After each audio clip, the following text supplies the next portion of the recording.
विधानसभा चुनाव से पहले एक बार फिर बंगला बगीचा मुद्दा कांग्रेस बीजेपी के लिए बड़ा मुद्दा बनता दिखाई दे रहा है। कांग्रेस नेता लगातार बंगला बगीचे मुद्दे को लेकर बीजेपी को कोस रहे हैं। वहीं अब वरिष्ठ कांग्रेस नेता हरीश दुआ ने बड़ा आरोप लगाते हुए कहा कि शहर में बंगला बगीचा समस्या पैदा करने में भाजपा की बड़ी भूमिका रही है। 1979 में जब भाजपा की सरकार थी तब ये समस्या पैदा हुई, क्योंकि परिषद के अभाव में नगरपालिका की कमान प्रशासक के हाथों में थी और तत्कालीन नगरपालिका प्रशासक ने बंगला बगीचा को सुलझाने की बजाय उलझाने का काम किया है। कांग्रेस ने तो समस्या को सुलझाने का प्रयास किया और कांग्रेस के नवाध्यक्षों के समय बंगला बगीचा समाधान की प्रक्रिया शुरू की गई। बंगला बगीचा समस्या सुलझाने के नाम पर भाजपा नेता श्रेय की राजनीति कर रहे हैं और हमेशा कांग्रेस को कटघरे में खड़ा करने का प्रयास कर रहे हैं, लेकिन वे इस बात को भूल जाते हैं कि बंगला बगीचा समस्या कभी कांग्रेस के शासन में पैदा ही नहीं हुई। उन्होंने कहा कि नगरपालिका का रिकॉर्ड इस बात की पुष्टि करता है कि बंगला बगीचा समस्या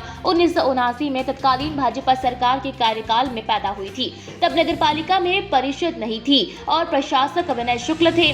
जब नगरपालिका परिषद की कमान कांग्रेस के अध्यक्ष के हाथों में आई तब परिषद में भाजपा का बहुमत था और परिषद में विपक्ष के नेता हेमंत हरित उर्फ मंजू मिस्त्री द्वारा बंगला बगीचा का प्रस्ताव लाया गया था। उस समय भी प्रदेश में भाजपा की सरकार थी और कांग्रेस के परिषद होने के बावजूद विपक्ष के नेता हरित के प्रस्ताव को परिषद में पारित किया गया, जिसमें आवासीय भूखंड भवन 25 रुपए प्रति वर्ग फुट और व्यावसायिक भूखंड भवन पर 50 रुपए प्रति वर्ग फुट राशि लेकर नियमित करने का निर्णय लिया गया था। उन्होंने बताया कि वर्ष 2009 में नगरपालिका अध्यक्ष पद पर कांग्रेस नेता हरीश दुआ निर्वाचित हुई, तब भी परिषद भाजपा की थी और प्रदेश में सरकार भी भाजपा की थी।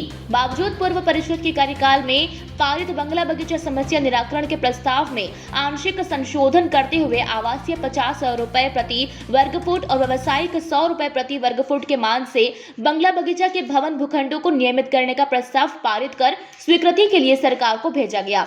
लेकिन प्रदेश की भाजपा सरकार ने प्रस्ताव को स्वीकृत करने के बजाय धारा 100 के तहत नीमच नगर पालिका अधिपत्य की बंगला बगीचा भूमियों को शासन की माना और सरकार के आधिपत्य में लेने के आदेश कलेक्टर को दिए। सरकार की धारा 100 के तहत बंगला बगीचा भूमियों को आधिपत्य में लेने के आदेश के खिलाफ तत्कालीन नगर पालिका अध्यक्ष नीता हरीश दुआ ने हाईकोर्ट में याचिका लगाकर स्टे लिया। इसके बाद प्रदेश की भाजपा सरकार हरकत में आई और मुख्यमंत्री ने नगर पालिका अध्यक्ष नीता दुआ के साथ मीटिंग की, जिसमें कलेक्टर, तत्कालीन भाजपा जिला अध्यक्ष मंगल पटवा, तत्कालीन पूर्व विधायक दिलीप सिंह परिहार और जावद विधायक ओम प्रकाश सकलेचा को बुलाया गया। उन्होंने कहा कि मीटिंग में तत्कालीन नगरपालिका अध्यक्ष दुआ ने सीएम से आग्रह किया कि मीटिंग में उनके प्रतिनिधि को भी बैठने दिया, लेकिन सीएम ने आग्रह को अस्वीकार कर दिया।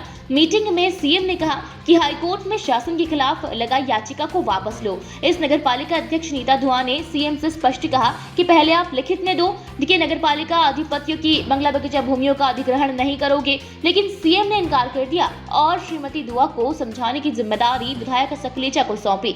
इसके बाद सकलेचा ने अपने भोपाल स्थित अपने बंगले पर दुआ को भेजने के लिए आमंत्रित किया और भोजन के बहाने प्रेस वार्ता रख दी, लेकिन नगरपालिका अध्यक्ष ने भाग नहीं लिया। दुआ ने कहा कि आखिरकार सीएम को धारा 100 के तहत नगरपालिका आधिपत्य की बंगला बगीचा भूमियों को अधिग्रहण करने का आदेश वापस लेना पड़ा और उसके बाद बंगला बगीचा समस्या के निदान के लिए सीएम ने कमेटी का गठन किया और समस्या निदान के प्रयास शुरू हुए। Bureau report, voice of MP.